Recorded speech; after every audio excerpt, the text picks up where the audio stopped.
പലപ്പോഴും NSSുമായിട്ടുള്ള പ്രശ്നങ്ങളിൽ ഒരു പ്രധാനപ്പെട്ട കക്ഷിയായി മാറാറുള്ളത്, പിന്നീട് മാറാറുള്ളത് നമ്മൾ കണ്ടിട്ടുള്ളത് മുസ്ലിം ലീഗാണ് അല്ലേ?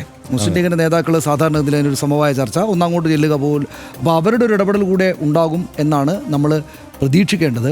ഇതിലിപ്പോൾ ഞാൻ കഴിഞ്ഞ ദിവസവും പറഞ്ഞതുപോലെ സുകുമാരൻ നായർക്ക് എന്തെങ്കിലും തരത്തിൽ ആരെങ്കിലും രണ്ട് മുദ്രാവാക്യം വിളിച്ചാലോ കട്ടപ്പ എന്ന് വിളിച്ചാലോ പെട്ടെന്ന് പേടിച്ച് മുന്നോട്ട് വെച്ച കാല് പിന്നോട്ട് വലിക്കേണ്ടത് യാതൊരു സാഹചര്യവുമില്ല. നമുക്കറിയാവുന്നതുപോലെ അദ്ദേഹം ഞങ്ങളുടെ സമദൂരത്തിൽ തന്നെയാണ്. സമദൂരത്തിൽ നിന്ന് ശരിദൂരം എടുക്കാമെന്നുള്ളതും ഞങ്ങളുടെ സംഘടനയുടെ നേരത്തെയുള്ള നിലപാടാണ്. ആ നിലക്ക് അയ്യപ്പ സംഗമവുമായി ബന്ധപ്പെട്ട് മാത്രം വിശ്വാസ പ്രശ്നത്തിൽ ഇടതുപക്ഷം അവരുടെ നിലപാട് തിരുത്തിയതുകൊണ്ട് ഞങ്ങൾ അതിനെ അനുകൂലിച്ചിട്ടുണ്ട്. അല്ലാതെ ഇതൊരു തെരഞ്ഞെടുപ്പ് കാലത്തേക്കുള്ള വല്ലാത്ത നിലപാട് മാറ്റമാണ് എന്നൊന്നും പറയേണ്ട. ഞങ്ങളങ്ങനെ ചെയ്തിട്ടേ ഇല്ല. അതുകൊണ്ടാണ് ഈ ബജറ്റ് പ്രഖ്യാപനത്തിന് വേണ്ടിയിട്ടുള്ള ഈ സമ്മേളനം, അവരുടെ പൊതുയോഗം, അത് ചുരുങ്ങിയ സമയം മാത്രമേ നീണ്ടു നിന്നുള്ളൂ. അദ്ദേഹം അങ്ങോട്ട് കയറി ചെല്ലുന്നു, ഇവരെല്ലാവരും കൂടി കയറുന്നു, അദ്ദേഹം അത് ബജറ്റ് അവതരിപ്പിക്കുന്നു, ഇറങ്ങി വരുന്നു. നമ്മളിവിടെ കണ്ട ആൾ ഇറങ്ങി വരുമ്പോൾ കോൺഗ്രസ്സുകാരിയായിട്ടുള്ള ഒരു പ്രാദേശിക നേതാവായിട്ടുള്ള ആളുകൾ പോലും NSS ഞങ്ങളുടെ ഹൃദയവികാരമാണ്, അദ്ദേഹം പറഞ്ഞ് ഞങ്ങൾക്കെല്ലാം ബോധ്യപ്പെട്ടു എന്നാണ് പറഞ്ഞത്.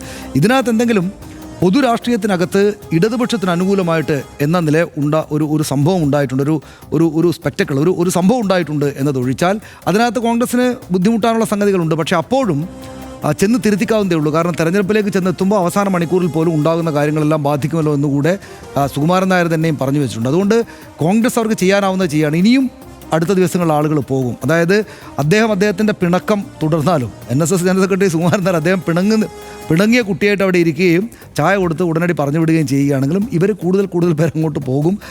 ഞാൻ കഴിഞ്ഞ ദിവസം നമ്മൾ പറഞ്ഞതുപോലെ NSS UDFിൻ്റെ സ്വാഭാവിക സഖ്യകക്ഷിയാണ്. അത് നമ്മൾ മനസ്സിലാക്കണം. സ്വാഭാവിക സഖ്യകക്ഷി എതിരിടുമ്പോൾ അങ്ങോട്ട് ചെന്ന് സന്ദർശിക്കേണ്ടുന്ന ഉത്തരവാദിത്വം അവർക്കുണ്ട്. CPMന് ഈ പ്രശ്നമില്ല. കാരണം അവരോട് NSS മിണ്ടിയിട്ടില്ലെങ്കിൽ അവരങ്ങോട്ട് പോകാൻ പോകുന്നില്ല. ഇപ്പോൾ നമ്മൾ ഏതെങ്കിലും നേതാക്കൾ, സംസ്ഥാന കമ്മിറ്റി അംഗങ്ങളെല്ലാം കൂടെ ഇന്നും നാളെയായിട്ട് ഇങ്ങനെ പോയിക്കൊണ്ടേയിരിക്കില്ലോ, തിരിച്ചായിരുന്നു സാഹചര്യമെങ്കിൽ. അപ്പോൾ അവർക്കത് ബോണസാണ്. ബാക്കി ഈ പറയുന്ന പോലെ ഇത്തരം സംഗതികൾ ഞാൻ വിചാരിക്കുന്നത്, നമുക്ക് പ്രവചിക്കാവുന്നൊരു കാര്യം, അടുത്ത ദിവസം മറ്റു നേതാക്കൾ കൂടെ അങ്ങോട്ടേക്ക് പോകും. തിരുവഞ്ചൂരൊക്കെ 1-2 തവണ കൂടെ അങ്ങോട്ട് പോയിട്ട് ക്യാമറകൾക്ക് മുമ്പിൽ ഒന്ന് സംസാരിക്കാനൊക്കെയുള്ള സാധ്യത ഞാൻ കാണുന്നുണ്ട്. സുകുമാരൻ നായർ ഈ ഇലക്ഷൻ കഴിയുന്നത് വരെ എന്തായാലും, മീൻസ് ഈ ലോക്കൽ ബോഡി ഇലക്ഷൻ കഴിയുന്നവരെ എന്തായാലും അദ്ദേഹം പറഞ്ഞത് ഞാൻ തിരുത്തിയിരിക്കുന്നു എന്ന മറ്റുള്ളൊരു പ്രസ്താവന നടത്തുകയില്ല എന്ന് തന്നെയാണ് ഞാൻ വിചാരിക്കുന്നത്. അങ്ങനെയല്ലേ?